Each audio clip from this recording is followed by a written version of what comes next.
అందరికీ నమస్కారం అండి. తెలుగు కథలు బై లహరి ఛానల్కి స్వాగతం. ఉదయం 6కు పులివెందుల బస్ ఎక్కాను. వెనువెంటనే తిరిగి రావాలని. ఎండంటే పరమ అసహనం వేస్తోంది. అక్కడ మహా అంటే అరగంట పని. 22,000 చేబదులు నేనుగా మిత్రుడికివ్వాల. అప్పు చేయడానికి ఆలస్యం అవుతోంది. తీర్చడానికి ఎంత సమయం పడుతోంది? ఇంతకీ అప్పు చేయడం గొప్ప కళ అంటారు గాని ఈ రోజుల్లో డబ్బిచ్చిన వాడికి సరిగ్గా నిద్ర పట్టకపోవడం గాక నిరంతరం మన బాగు కోరుకుంటూ ఉంటాడు. అది చాలదు ఈ జన్మకు. పిరికితనంతో అసలు చేసుకోవడం ఎందుకు? ఎర్రగుంట్ల ఎప్పుడు దాటిపోయిందో మతికి లేదు. ముద్దనూరు వచ్చేసింది. అది వదిలితే కనుమ. అందులో 4 మలుపులు తిరిగి కిందికి దిగాక మల్లేలా. ఇటు నుంచి అటు నుంచి దాన్ని తలుచుకుంటే చాలు మనసుకు రెక్కలొచ్చి మా ఊరి మీద వాలుతుంది. మల్లేల మీదుగా పడమటికి సింహాద్రిపురం రూటుంది. బూసుపల్లె, రాముల కొలను, సుంకేసుల, లావనూరు వగైరా పల్లెలు తగులుతాయి. అందులో సుంకేసుల మా సొంతూరు. 2 అక్కగారిని ఉండూర్లో ఇచ్చాం. అది ఒక కుటుంబంలోని అన్నకు తమ్ముడికి. నడిపి బావ శంకర. ముగ్గురు చిన్నాయన పెద్దనాయన కొడుకులైనా చాలా ఏళ్లు ఉమ్మడిగా బ్రతికారు.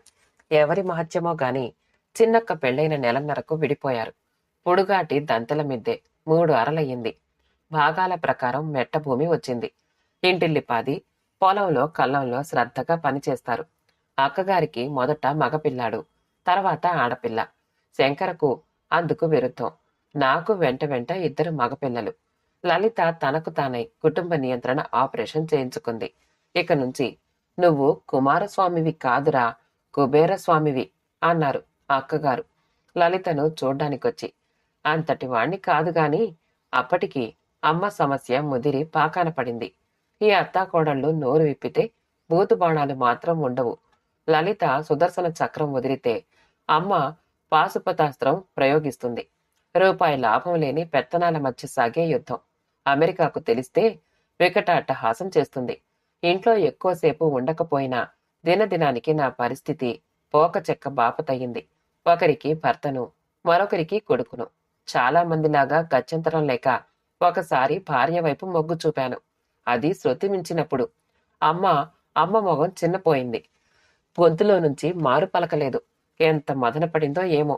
అదే రోజు చెప్పకుండా సొంకేసులు చేరింది. అది 200 మంచిదే అనుకున్నాను. ఒరే స్వామి, అల్లుళ్లను అడుక్కునే దుస్థితికి తీసుకురాకు. ప్రతి నెల డబ్బు పంపకపోతివా ఇక్కడే ఉరేసుకుని చస్తా అంది అమ్మ. ఉసిపాటు ఉండి చెడ్డ పేరు తెచ్చుకోవడం ఎందుకని డబ్బులు ధారాళంగా ఇస్తున్నాను. ముందుగా ఒక మొత్తాన్ని పెట్టకపోలేదు. అయినా రాను రాను అక్కల ముచ్చట్లు ఎక్కువయ్యాయి. ఒకరికే భారం కాకుండా అమ్మ ప్రతి ఏడాదికి మారుతూ వస్తోంది. ఆమె ఎవరింట్లో తిన్నా మంచం తీసుకుని ఒళ్ళు పెంచుకునే రకం కాదు. పైరు కాలంలో పొద్దున సాయంత్రం పొలం మీదికెళ్ళి కావలి ఉంటుంది. పైరొడిపాక కళ్ళం వదలదు. ఎండాకాలంలో పోయిలోకి ఓ మోపు ఎండు పుల్లలు తెస్తుంది. అట్లే 2 గంపల పేడ కుప్పేస్తుంది.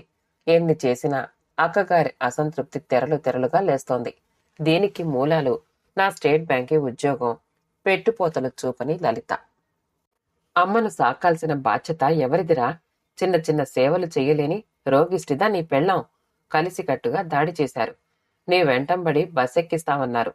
అది జరగకూడదని నా చింత. అత్తాకోడళ్లకు సరిపోదని మీకు తెలీదా? చిన్న తగాదా వచ్చినా అత్త నేరుగా ఇక్కడ దిగుతుంది. మీరు వద్దంటే ఆమె ఏ నుయ్యో గొయ్యో చూసుకోవాలా? దానివల్ల ఎవరికి మనస్తాపం? తమ్ముడి పరిస్థితి గురించి బాగా ఆలోచించండి. శంకర గట్టిగా జోక్యం చేస్తున్నా అతని మాటకు మాట ఎదురిచ్చారు. వాళ్ళ ఆంతర్యం పసిగట్టాను. అమ్మను ఇంతవరకు సాకిన దానికి ఇకపై సాకేదానికి మాకేమిస్తావు? సాగదీస్తే సూటిగా అడుగుతారు. చెరి 8 ఏళ్ల పైబడి సాకారు. గుండు మొత్తంగా తమకంటూ ఎంతో చెందలేదు. తెలిసి ఇరున పెట్టడం న్యాయం కాదక్కా. నెలవారిచ్చేదిగాక చెరో 20,000 తొందరలో తెచ్చిస్తాను. అమ్మకు మీ కళ్ళ ముందుండడం ఇష్టం. ఏమంటారు? ఉభయులకు తృప్తి, ప్రశాంతత ఉండాలని ఉదారంగా పోయాను. అయినా ఒప్పుకోలేదు. మంతనాలు జరిపి 25 చేశాడు శంకర. అందులో ఏకపక్షమేమీ లేదు. బంగారం దిగేసుకోవడానికి అడగలేదురా, అప్పులోళ్ల వాత కొట్టడానికి అన్నారు మూతులు బిగించి.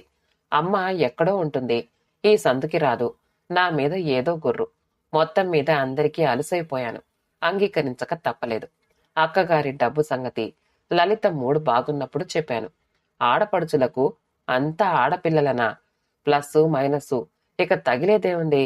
అమ్మను సాకాల్సిన బాధ్యత కొడుకుదే అని ఎక్కడుందట అని వాదన పెట్టుకుంది. తన కొడుకుల మాదిరి మేనల్లుళ్ళు ఇంజనీరింగ్లో చేరారా? వండ్లకు కట్నం వస్తుంది అనుకోవడానికి, సాకడంలోని సాధక బాధకాలను చెప్పుకుంటూ ఒప్పించడానికి నెల దాకా పట్టింది. మాట నిలుపుకోవాలని మరుదినం సుంకేసుల్లో దిగాను. అక్కగారి మొగాలు వికసించాయి. శంకర సమక్షంలో అతని చేతుల మీదుగా డబ్బు కట్టలు అందించాను. వానాకాలమని మోసుకొచ్చిన గొడుగును ఎక్కడా తెరిచింది లేదు. మరుసటి వారంలో విత్తనం వాన పడడంతో పాటు ఉట్టిపాటుగా అమ్మ కన్ను మూసింది. మంచాన కుంచాన పడనందుకు మీ అమ్మది పుణ్యమైన చావు అన్నారు ఊరి జనం. బూడుపు ఏర్పాట్లు శంకర మాట్లాడి పెట్టాడు. మేము మొడికాళ్ళం, బావగారు తిన్నాందార్లు. మా శవాన్ని వారు మోయకూడదు. అది ఈ మోరు గనుక అశుభమని ముసలి ముతక చెప్తూ ఉంటే శంకర వింటేనా నా వెనక కోప్పట్టాడు. తెల్లారి మెతుకు వెయ్యాలి, రాత్రికి ముగ్గురిళ్లలో నిద్ర చేయకూడదు. దాన్ని అవలీలగా వ్యతిరేకించి తనింట్లో పడక ఏర్పాటు చేశాడు. ఇందులో ఏది కీడు పని కాదు. అట్లనుకున్నప్పుడు ఏది తప్పు అనిపించదు. చావు ఆచారాల్ని తేలికగా తీసుకున్నాడంటే మొరటుదనమో లేక తాను పరాయివాడిని అని మనోభావమా? జవాబు కోసం పెద్దగా ఆరాటపడలేదు. ఫోన్చేశాక అమ్మ చర్చ గంటకు మించి జరిగింది. పొద్దున కాకి కార్యం పూర్తి చేసి నా దోవ నేను పట్టాను. అది సుత సొంకేసులకు రాకపోకలు నిలిచిపోయాయి. పెళ్లికి ఇద్దరూ తప్పక రావాలన్నా 6 మాసాల తర్వాత శంకర సతీ సమేతంగా వచ్చి పెళ్లి పత్రిక ఇచ్చాడు. లలిత నిమిషాల్లో కాఫీ చేసింది. మాటల్లో రాముల కొలను సంబంధం గురించి, కట్నం, పెళ్లి కొడుకు చేస్తున్న పని, ఆస్తి, బంధుత్వం వివరాలు దొర్లాయి. శుభకార్యం నెరవేర్చడానికి తండ్రిగా పడరాని అగచాట్లు పడుతున్నాను. ఖర్చు మిగులుతుందని నిశ్చితార్థం జరపలేదు. దానికి పెళ్లి నెత్తిన పడింది. వీలుంటే 10-15 సర్దుస్వామి కప్పు టీపాయ్ మీద పెట్టి అడిగాడు శంకర. మిగిలింది మిగిలినట్లు కొడుకులు ఊడ్చుకుపోతున్నారన్నా తటాలున బదులిచ్చింది లలిత. అంతే. శంకర దీనముఖంతో లేచి ఆఖరి పలుకుకు పాలిపోయిన చిరునవ్వును తెచ్చిపెట్టుకుని వస్తాం అన్నాడు. తాపలు దిగి మొగాలు దిగేసుకుని పోతూ ఉంటే నా ఒళ్ళు ఆపాదమస్తకం జలధరించింది. వీధి మలుపు తిరిగారో లేదో. సర్దు అంటే అర్థమేమిటండి? సాయమనా అంటూ నిలదీసింది లలిత. మన ఆడపడుచులకు చేసిన విధంగానా అని ఆమె ఊహ. ఏట్ల తిప్పినా తనకు శంకర దగ్గర వాడు కాదు. అందుకు నన్ను మూగవాణ్ణి చేయడం. సర్దమంటే సాయం కాదు, అప్పుగా ఇమ్మని మూతి మీద కొట్టి చరచర లోపలికొచ్చాను. విత్తనం కాయలకని, ఎరువులకని, తెగుళ్ల మందులకని, ఆస్పత్రికని డబ్బులు అడిగినవాడు కాదు. ఆడపిల్ల పెళ్లికి అడగాలి అనుకున్నాడు, అడిగాడు. వ్యవసాయంలో మిగులుబాటు వచ్చిందా రుణం. ఉంచుకోడు. అయినా పల్లెటూరి భాషలో కొంపలు ముంచేంత మెలికలుంటాయా? పెళ్లిళ్లు సీజను పూర్తయ్యాక శంకర కూతురు పెళ్లికి ఎగ్గొట్టడం తప్పని లలిత ఒప్పుకుంది. ఆత్మ విమర్శంటే ఇదా? భార్య తత్వంలో గుడ్డిలో మెల్లను సుగుణం ఉన్నందుకు పెలువెందుల పొలిమెర్లలో నవ్వుకున్నాను. పాత బస్టాండ్లో దిగి వెనక్కి 5-6 బారలు నడిచే లోపల పెదవావ ఆగుపడ్డాడు. మెడికల్ షాప్ మెట్లో ఎవరో రైతుతో మాట్లాడుతున్నాడు. క్షణాల్లో సిగ్గు కమ్ముకుంది. మీ అమ్మ పోతానే మమ్మల్ని మర్చిపోయావా అని అడిగినా అడగొచ్చు. ముక్కుసూటి మనిషి. చేతిలో కట్టెల బ్యాగుంది. బెస్తవారం సంతదినమని గుర్తొచ్చింది. తడబాటుతో పలకరించాను. ఎందుకట్లా చేశావోయ్? ఇందాకున్న వ్యక్తి వీపు మళ్లించాక కాస్త కరకుగా గొంతు విప్పాడు బావ. దేన్ని గురించి ప్రశ్నించాడో అరటి పండ్లు ఒలుచుకున్నంత సులువుగా తెలిసిపోయింది. కాఫీ తాగుదాం పదబావా చెప్తాను అంటూ కింది బజారులోకి నడిచాను. జీవి చెట్టు కింద తెలిసిన హోటల్ ఉంది. గంటసేపు కూర్చున్నా అభ్యంతరం ఉండదు. ఎటూ సెలవు పెట్టాను. ఏమైనా తింటావా బావా? వాణి విలాస్లో ఎదురెదురుగా వరకు జరిగాం. మంది పల్చగా ఉన్నారు. ఓనర్ మమ్మల్ని చూసి బెల్లు కొట్టాడు. ఏమీ వద్దు, వచ్చేటప్పుడు సద్దన్నం తిన్నాను, కాఫీ చాలు నిర్మోహమాటంగా చెప్పాడు.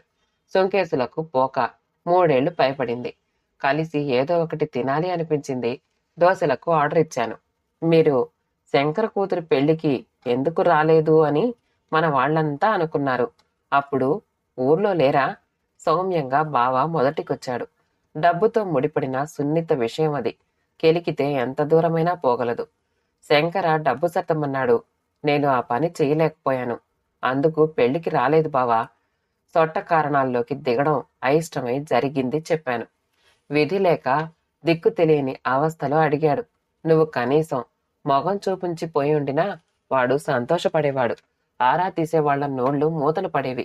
ఇదే తన అభిప్రాయం అన్నట్లు చూశాడు. పెళ్లికి రాకపోవడం మాది తప్పు కాదనను. అంత మాత్రాన శత్రువులవుతామా? ప్లేటు దగ్గరికి జరుపుకున్నాను. ఇక ఎక్కువ మాటలు అనవసరం అనిపించింది. చింతాకంతమైన మంచిలేని ఘటనను ఎందుకు తవ్వుకోవాలి? లలితను దోషిగా చేయడం మరి అనాగరికం. సహజత్వం ఆమెకు అంత త్వరగా వంట పట్టదు. ఏం చేస్తాం? బావ దోశ తిని గుమ్మన కూర్చున్నాడు. జీవితం మళ్లీ మళ్లీ చదవాల్సిన పుస్తకం. అందులో ఏదో అధ్యాయాన్ని అవలోకనం చేసుకుంటున్నాడా అనిపించింది. శంకర ఎట్లున్నాడు? అడిగినట్లు చెప్పు బావా. ముక్తాయింపుకొచ్చాను. ఇంతలో సర్వరు కాఫీలు తెచ్చి బిల్లు వేశాడు. పల్లెటూరి వాళ్ల బాగు ఏం బాగులేవోయ్. మన సీమ వనాలు పిచ్చోడి చేతిలోని రాళ్లతో సమానం. ఏ పంటకు గిట్టుబాటు ధర ఉండదు. వ్యవసాయంలో అంతా దోపిడి. అందరిలాగా శంకర అప్పుల్లో మునిగాడు.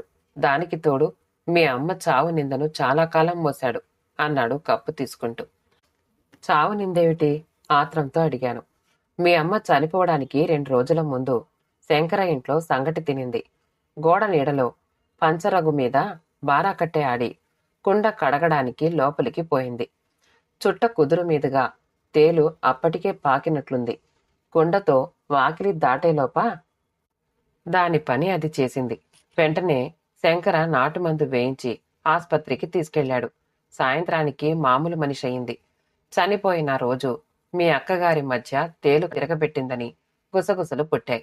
తర్వాత అవి బలిసి ముఖాముఖి అయ్యాయి. మీరు అన్నం పెట్టరు. మా అమ్మ పోయింది. లేకపోతే మరే 10 ఏళ్లు బతికేదని వాపోవడాలు ఆడిపోసుకోవడాలు మానలేదు. మేము నోరు చేసుకున్నా ఎవ్వరూ వదల్లేదు.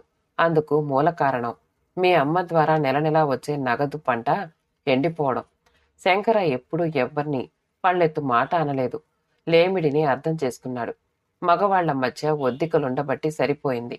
అవి తగ్గింటే మెడపట్లే గతి అన్నాడు జీరబోయిన గొంతుతో బావ. ఆనాడు శంకర నాకు తేలు సంగతి చెప్పకపోలేదు. టౌన్ ఆస్పత్రిలో చూపించినందుకు మెచ్చుకున్నాను. ఏ ఆడవాళ్లు బావా? సిగరెట్టు బయటికి తీశాను. కరువు రక్కసికి వాళ్లేం ముద్ద, దరిద్రానికి నానాక చింతలంటూ ఉంటారు కదా. అందులో ఇది ఓ చింత కావచ్చా? పేలవంగా నవ్వాడు బావ. ఈ 4 ఏళ్లుగా భూముల్లో బొత్తిగా ఆదాయమే లేదా? అగ్గిపుల్ల గీకి సిగరెట్ అంటించుకున్నాడు. ఆదాయమా? దాని కళ్ళ చూడక ఇప్పటికీ 9 ఏళ్లవుతోంది. మీ అమ్మలేని లోటు మాకు పెద్ద దెబ్బ. ఆమె ఎవరింట్లో తిన్నా నీ డబ్బును అక్కా చెల్లెళ్ళు సమంగా పంచుకున్నారు. నిస్వార్థంగా చెప్పాలంటే శంకర వాడి భార్య పిలిచి పిలిచి మీ అమ్మకు బువ్వ పెట్టారు. నాకు తెలిసి మొదట్నుంచి ముగ్గురిండ్లలో సమానంగా తినింది. చేతనైన పనులు చేసింది కూడా. శంకర రైతు గుణంతో మీ అమ్మను ఆదరించాడే తప్ప సాయం కోరడానికి కాదు. ఒక రైతుకి అప్పు ఇవ్వడం కూడా సాయమేనోయ్. విషాదం పొంగుతో బావ ముఖం గంభీరమయ్యింది. రైతు సమీక్ష విని చలించిపోయాను. సిగరెట్టు ఎంత కాలిందో ఏమో వేళ్ల నుంచి జారిపోయింది. ఔరా అక్కగారు, అమ్మగారు అనుకున్నాను. కాని నాలోని అమ్మక చెల్లను శంకర విధ్వంసం చేశాడు. మానవీయతకు అమృతం పోశాడు. పుణ్యకాలం మించిపోరాదని బస్టాండ్ వైపు అడుగులు పడుతున్నాయి. చేబదులు తీర్చకపోతే ఉద్యోగం ఏం ఊడిపోదు. మనసులోని సంగతి బావకు చెప్తాను. నేను కనపడినందుకు తిట్టుకుంటున్నావా బావ ప్రశ్నకు నవ్వుకు నొచ్చుకోలేదు. తప్పించుకోవాలనే ఉద్దేశం ఉంటే అటు వెళ్లేవాడిని బావా. అయినా నేనేం దానం చేయడం లేదు అన్నాను మనస్ఫూర్తిగా. పూల అంగళ్ళు సమీపించాం. శబ్దాలు వినిపిస్తున్నాయి. దగ్గరకొస్తే గాని ఏ ఊరి బస్సో తెలియదు. వస్తా బావా అన్నాను బోర్డు చూసి. మళ్ళీ ట్రిప్పుకొస్తే నాటుకొస్తా. రాత్రికి ఉండోయ్ అన్నాడు బావ తన నైజం కొద్దీ. ఎటూ ఉండక తప్పదని బిరబిరా వెళ్ళి సొంకేసుల బస్సు ఖర్చుకున్నాను. కథ సమాప్తమండి. కథ నచ్చితే లైక్ చేయండి, షేర్ చేయండి, కామెంట్ చేయండి. మా ఛానల్ని సబ్స్క్రైబ్ చేసుకోండి. మళ్ళీ కలుద్దాం. ఇంకో మంచి కథతో